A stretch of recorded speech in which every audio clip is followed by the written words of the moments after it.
Projectile वाले topic को ही continue कर लेते हैं। बेटा ऑब्लिक प्रोजेक्शन में ना जो एक पर्टिकुलर केस था उसको ऑलमोस्ट ये मान के चलो कि हो चुका है, ठीक है। अब बेटा ऑब्लिक प्रोजेक्शन में जो एक केस था जिसमें मैंने कहा था कि बेटा फार्मूला अप्लाई नहीं होगा, उस केस के बारे में बेटा हम बात करना शुरू करते हैं, ठीक है। अच्छा उसके पहले एक चीज और बात करते हैं बेटा, इधर देखो हमने क्या किया बेटा, एक प्रोजेक्टाइल को फेंका ऐसे बी वेलोसिटी के साथ थीटा एंगल पर बेटा, ये प्रोजेक्टाइल गया ऐसे यहां पर कहीं कोलाइड किया इस दीवार के साथ, और बेटा फिर यहां पर ये वापस आ गया, ठीक है। ये जाने का टाइम था बेटा t1, ये आने का टाइम था बेटा इसका t2, ठीक है। और t था time period when wall does not exist. Clear हुआ बेटा कि नहीं हुआ? अगर दीवार नहीं एग्जिस्ट करता तो टाइम पीरियड कितना था, t था। अब बेटा ऑप्शन क्या है, पहला t1 plus t2 less than t, दूसरा t1 plus t2 greater than t, तीसरा t1 plus t2 equal to t, चौथा कुछ भी हो सकता है,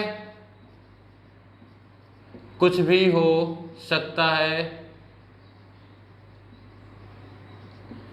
पांचवा मने कोनी बेरा। बताओ ऑप्शन से समझ में आ गए बेटा कि नहीं?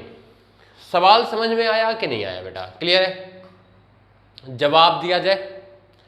छोटी सी बात है बेटा, देखो इधर ध्यान से सुनो, मन में बहुत सारे सवाल आते हैं बेटा। ये बताओ टाइम पीरियड किस बात पर डिपेंड करता था बेटा, वर्टिकल वेलोसिटी पर और वर्टिकल एक्सेलरेशन पर? लिख लो बेटा, टी किस पे डिपेंड करता था? Depends on vertical velocity and vertical acceleration. यहां देखो बेटा, ये ऑब्जेक्ट है बेटा, कोलाइड किया, दीवार ने इस पे जो फोर्स लगाया होगा बेटा, फोर्स अप्लाइड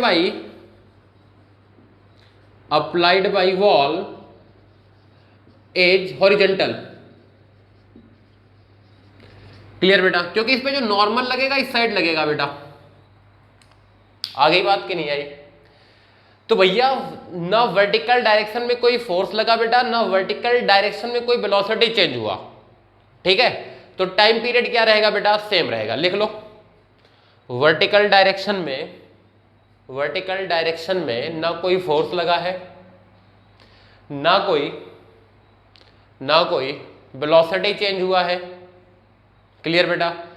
तो टाइम पीरियड चेंज नहीं होगा, तो t1 plus t2 equal to t ही होगा। तो टाइम पीरियड चेंज नहीं होगा, t1 plus t2 equal to t ही होगा। क्लियर बेटा? ऐसा नहीं है, इधर देखो, ऐसे बेटा दो वॉल ले लो, आप प्रोजेक्टाइल फेंको, यहां गया बेटा, यहां गया, फिर ऐसे वापस आया, फिर ऐसे ग्राउंड पर आ गया बेटा।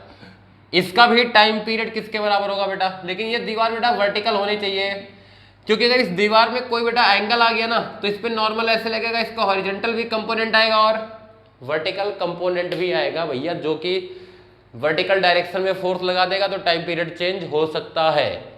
बात समझ में आई बेटा कि नहीं आई? क्लियर है?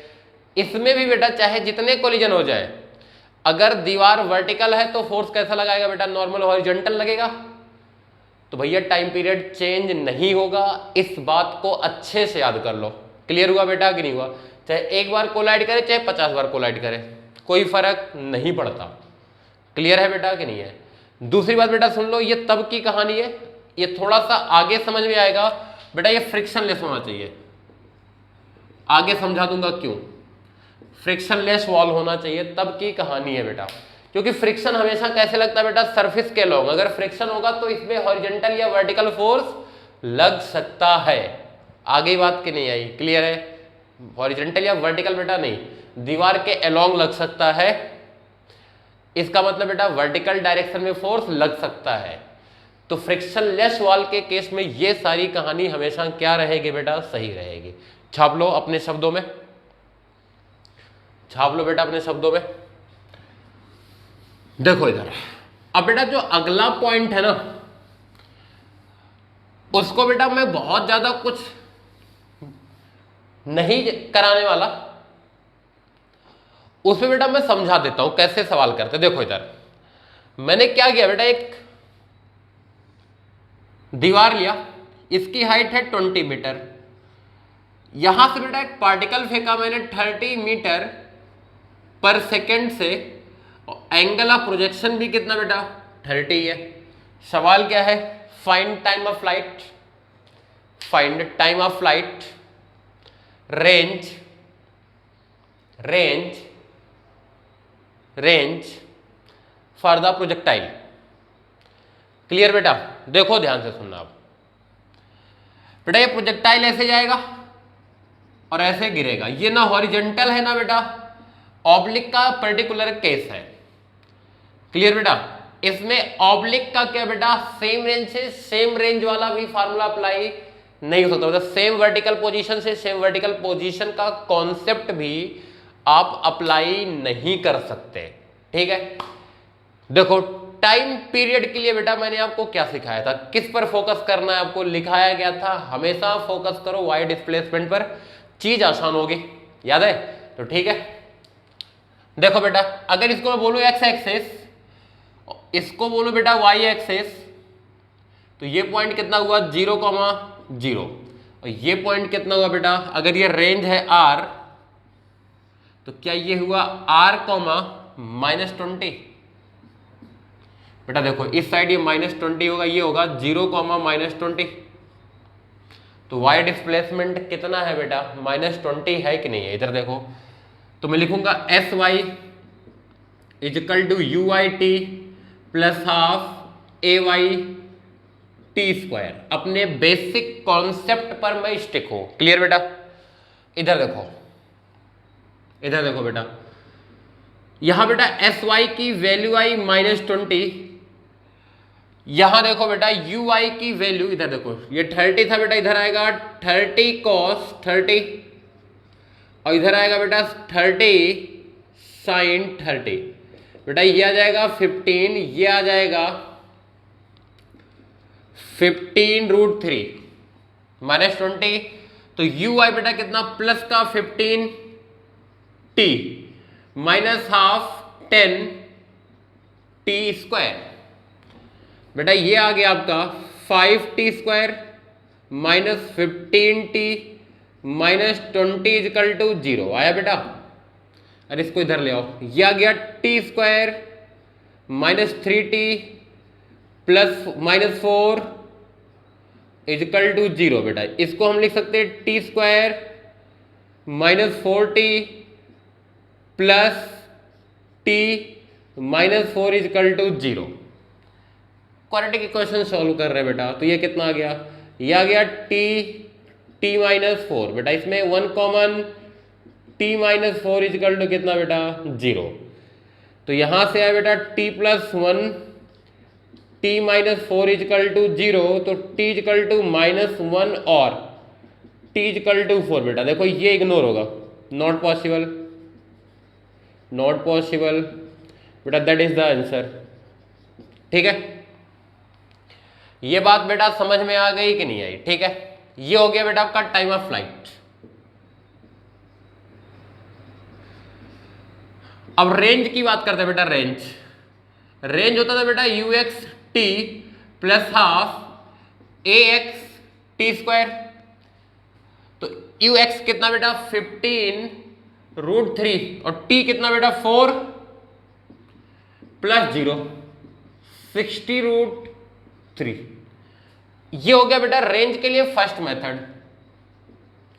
अब देखो यहां आप लिखो बेटा y = x tan theta minus half gx² divided by u² cos² theta. देखो बेटा यहां पे ध्यान से सुनना, यहां पर बेटा अगर y की वैल्यू देखी जाए यहां से यहां पर y का डिस्प्लेसमेंट कितना बेटा, सेकंड मेथड यही था रेंज निकालने का। y है बेटा -20 equal to x tan theta बेटा tan 30 minus half 10 X square divided by u कितना बेटा, u है 30 स्क्वायर कॉस 30 का स्क्वायर, क्या बेटा x की दो वैल्यू आएगी, टू वैल्यूज। क्लियर है बेटा कि नहीं है? इधर देखो ध्यान से, एक आएगी बेटा निगेटिव 1 पॉजिटिव, तो बेटा यही पॉजिटिव वाला क्या हो जाएगा, आंसर हो जाएगा बेटा। देखो निगेटिव वाला रेंज नहीं है बेटा, पॉजिटिव वाला ही क्या है, रेंज है बेटा। ये था आपका सेकेंड मेथड। आ गई बात बेटा कि नहीं आई? क्लियर है कि नहीं है? पक्की बात? अरे बोलो क्लियर, छाप लो।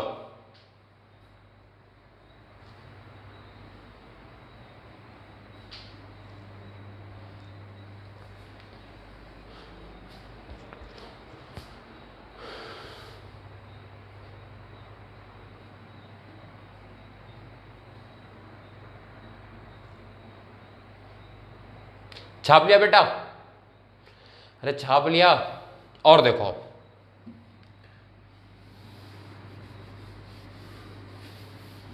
बिल्कुल बेसिक क्वेश्चंस से पूछते हैं बेटा आपसे।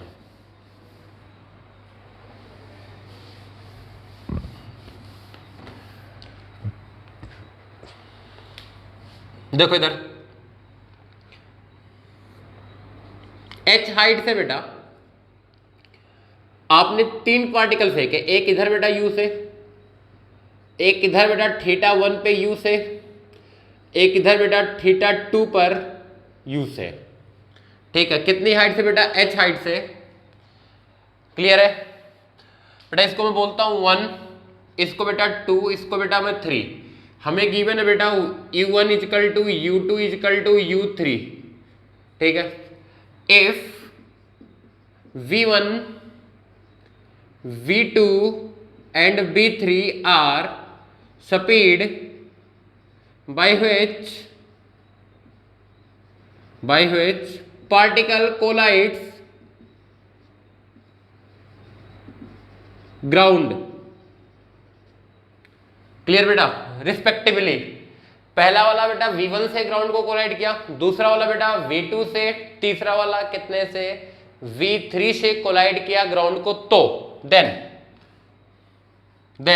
यही लिख देता हूं, उधर सॉल्व कर लेंगे। पहला option v1 greater than v2 greater than v3, तीसरा v3 greater than v2 greater than v1, the option C option v1 equal to v2 equal to v3, D option मन्ने कोनी बेरा, मन्ने कोनी बेरा। क्लियर है बेटा कि नहीं है? चलो जवाब दो, सोचो समझो और एक बढ़िया सा आंसर विथ लॉजिक दो। ये कौन सा ऑप्शन सही होगा? हो सकता है बेटा इसमें से कोई भी सही ना हो, तुम्हारे साथ खेल हो जाए, तो खेल मत होने देना, सही सही आंसर निकालना तुम्हें। चलो इधर देखो बेटा, इसके लिए ux आएगा आपका कितना बेटा, u cos थीटा, और ui आएगा बेटा आपका कितना, u sin θ1 आएगा कि नहीं आएगा? ठीक है, इधर देखो बेटा, ये तो कांस्टेंट रहेगा कोलिजन के टाइम पर, आपका vy होगा बेटा, vy जब यहां पर कोलाइड करेगा बेटा, हम vy निकाल लें तो हमारी v1 की वैल्यू कितनी होगी बेटा, ux² प्लस vy² का रूट, यही होगा बेटा कि नहीं होगा? क्लियर है? हमें vy निकालना। डिस्प्लेसमेंट बेटा हमें गिवन है, थर्ड इक्वेशन ऑफ मोशन लगाते हैं, by² equal to uy² plus 2ay into sy। ui कितना बेटा, u1 sin θ1, u1 sine theta 1 का स्क्वायर माइनस टू जी बेटा ए वाई माइनस का जी है और एस वाई भी बेटा है माइनस का एच है कि नहीं है, क्लियर है। ये बेटा आपका आ गया यू वाई स्क्वायर, तो v1 होगा बेटा U X square plus U Y square, ठीक है।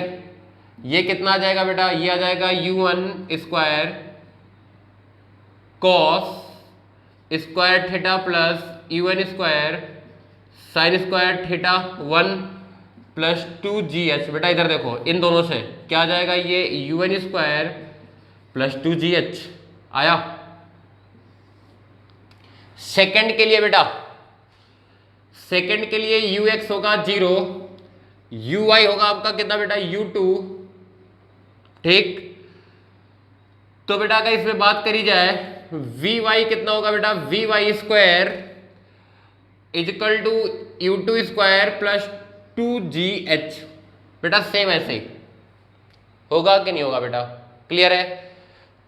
ये हो गया बेटा सेकंड के लिए, ये हो गया बेटा फर्स्ट के लिए। अब बेटा हम बात करते हैं थर्ड की। थर्ड के लिए बेटा ux आपका कितना होगा, देखो u3 cos थीटा 2 होगा बेटा कि नहीं होगा, और uy कितना होगा बेटा माइनस का u3 साइन थीटा 2 होगा बेटा कि नहीं। इधर देखो आपका vy स्क्वायर होगा uy square plus 2ay sy। बेटा ये भी आ जाएगा u3 square sine square theta 2 plus 2gh, और v3 स्क्वायर कितना होगा बेटा ux square plus uy square. बेटा ये कितना आ जाएगा u3 स्क्वायर प्लस 2gh। देखो बेटा u1 u2 और u3 क्या है, बराबर है कि नहीं है बेटा, तो क्या यहां से मैं बोल सकता हूं v1 is equal to b2 is equal to b3। ये आंसर सही है बेटा कि नहीं है, क्लियर है। छाप लो छाप लो छाप लो छाप लो बेटा, इजी से क्वेश्चंस हैं ये, ज्यादा कुछ टफ है नहीं।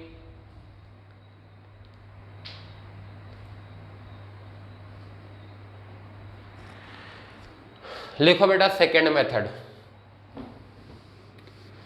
बहुत ही आसान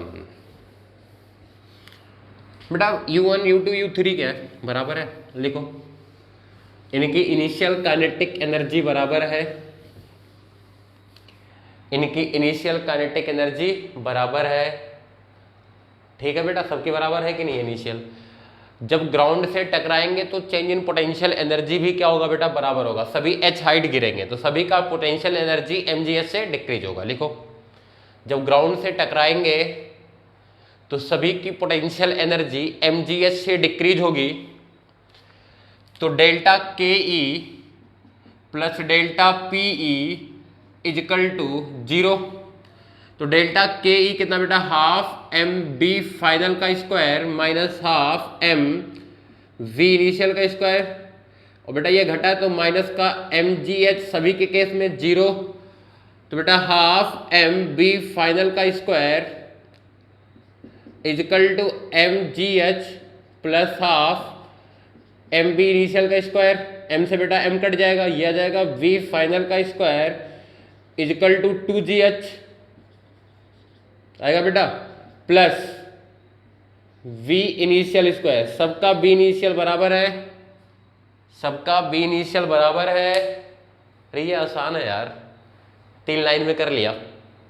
सबका b इनिशियल बराबर है तो सबका b फाइनल भी बराबर होगा, तो सबका b फाइनल भी बराबर होगा। लिखा बेटा, क्लियर है। मैं फिर से बोल रहा हूं बेटा, जो ऑब्लिक का एक स्पेशल केस था उस पर बहुत ज्यादा कुछ कराने का बच नहीं रहा है। कॉन्सेप्चुअली क्लियर हो तो आप कर लोगे। आगे बात बेटा कि नहीं आई, क्लियर है। इधर देखो, रफ करो।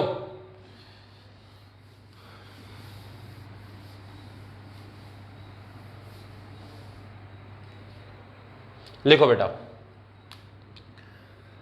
A particle is projected A particle is projected at an angle 37 degree with the horizontal at an angle 37 degree with the horizontal with speed of 20 meter per second. 37 degree पर बेटा horizontal के साथ with speed of 27 degree 37 degree 20 metre per second. Clear बेटा? आगे बात आगे लिखो। There is a pole, there is a two pole, there is two poles of height 2 meter each, of height 2 meter each, separated by some distance, such as projectile just passes above these poles, देखो बेटा दो पोल हैं, इनकी height है 2 metre और 2 metre. ये जो projectile है ना बेटा कुछ ऐसे पास होता है, जस्ट इनके ऊपर से पास होके चला जाता है, ठीक है, ऐसे 2 मीटर। क्वेश्चन लिखो बेटा, find the time taken by the projectile between these poles, लिखा बेटा, इसी में आगे लिखो, and also find the distance between the poles, इतने ही बेटा हमें निकालनी है। यहां से यहां कितना टाइम लिया ये निकालना है, दूसरा क्या निकालना बेटा, इनके बीच का गैप कितना है ये निकालना है। आगे बात, चलो इधर देखो बेटा, इसको हम एक्स एक्सिस मान लेते हैं, इसको हम वाई एक्सिस मान लेते हैं, ठीक है। जब भी टाइम निकालना हो क्या कॉन्सेप्ट सिखाया गया था, वाई डिस्प्लेसमेंट पर फोकस, यही सिखाया गया। तो भैया वाई डिस्प्लेसमेंट कितना बेटा इस केस में, प्लस का 2 है कि नहीं है, देखो ध्यान से, कितना बेटा प्लस का 2 है कि नहीं है, ठीक। अब भैया देखो मैंने क्या लिखा बेटा, S Y equal to U Y T plus half A Y T square, ठीक है। एस वाई हुआ बेटा प्लस का 2 इजकल टू यू वाई, देखो बेटा इधर 20 था ना बेटा, ये 37 है, बोलो तो इधर आ जाएगा cos 37, बोलो बेटा, तो ये आ जाएगा 20 इंटू 4/5, तो ये आ जाएगा बेटा 16 और ये आ जाएगा बेटा 12, तो यू आई है बेटा प्लस का 12, T minus half 10 T square. Clear हुआ बेटा कि नहीं हुआ? आगे बात, अब यहां से देखो बेटा, यहां से आपको मिल जाएगा 5t square minus 12t plus 2 equal to 0। Clear हुआ बेटा? बात समझ में आई कि नहीं आई? अब यहां से बेटा t की 2 वैल्यू आएगी, देखो इधर t इजकल टू माइनस का b प्लस का 12 plus minus under root B square 144 minus 4 A C divided by 2 A, बेटा प्लस का 12 प्लस माइनस कितना बेटा 144 माइनस 40 डिवाइडेड बाई 10, बेटा ये आ गया कितना 104, 12 प्लस माइनस 104, बेटा देखो मैंने रैंडम डेटा लिया इसलिए ऐसा आंसर आ रहा है बेटा। तो एक बार बेटा t1 इधर देखो, ये अगर यहां से लेके यहां तक का टाइम t1 है बेटा और यहां से लेके यहां तक का टाइम t2 है, तो साफ सी बात बेटा t1 कम होगा, तो t1 होगा 12 माइनस 104/10 और t2 कितना होगा बेटा 12 प्लस 104 रूट में बेटा डिवाइडेड बाई 10, हमारा आंसर होगा बेटा t2 माइनस t1। कितना हो जाएगा बेटा?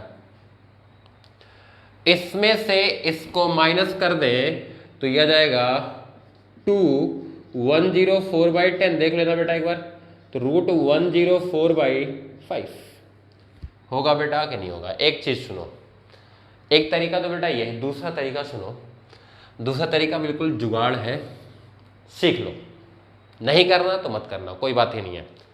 बेटा मुझे क्या चाहिए, मुझे इस पर्टिकुलर इक्वेशन में दो रूट आते हैं बेटा, T1 और T2, मुझे चाहिए T2 माइनस T1। क्या बेटा इसको मैं ऐसे लिख सकता हूं, ध्यान से देखो, T1 प्लस T2 का स्क्वायर माइनस 4T1 T2। हाँ बोलो बोलो, लिख सकता हूं कि नहीं, इसमें कोई दुखी तो नहीं है, कैसे लिख दिया, जादू। क्या है बेटा ये, जादू, और कोई बात नहीं है, बहुत आसान सा जादू, हाथ की सफाई है। लिख सकता हूं बेटा, sum of roots minus B by A, minus B by A, बेटा ये पढ़ा होगा ना, तो कितना बेटा 12/5 का square minus 4 product of root बेटा C by A 2 divided by 5, solve कर देना, आंसर आ जाएगा। मतलब ये तुम्हें पता है, ये तुम्हें पता है बेटा, ठीक है। आ गई बात कि नहीं आई। अब बेटा जब तुम्हें इसके और इसके बीच का टाइम पता चल चुका है, तो बेटा इसको मैं बोल दूं x, तो x इजिकल टू कितना होगा बेटा ux इंटू टी, और t कितना बेटा t2 माइनस t1, यह आ गया 104/5, और ux कितना था बेटा 16। बात समझ में आ गई बेटा कि नहीं आई, क्लियर है कि नहीं है, आ गई बात, छाप लो, छाप लो बेटा।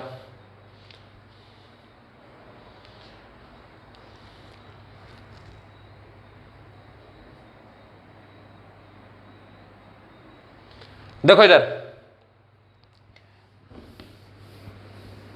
एक तरीका और है बेटा, वो तरीका कब यूज करना, जब मान ली उसने टाइम ना पूछा होता, टाइम ना पूछा होता बेटा, और आपसे क्या सवाल पूछ लेता, उसने पूछ लेता दोनों पोल्स के बीच का गैप कितना है, ये सवाल पूछा होता बेटा। ध्यान से सुनो, आप लिखते y equal to X tan theta minus half G X square divided by U square cos square theta. इधर देखो ध्यान से, y की बेटा वैल्यू है +2 equal to X tan 37 minus half 10 X square divided by 20 का स्क्वायर कॉस 37 का square. Solve नहीं करूंगा बेटा, ये x की दो वैल्यू देगा, 2 वैल्यूज ऑफ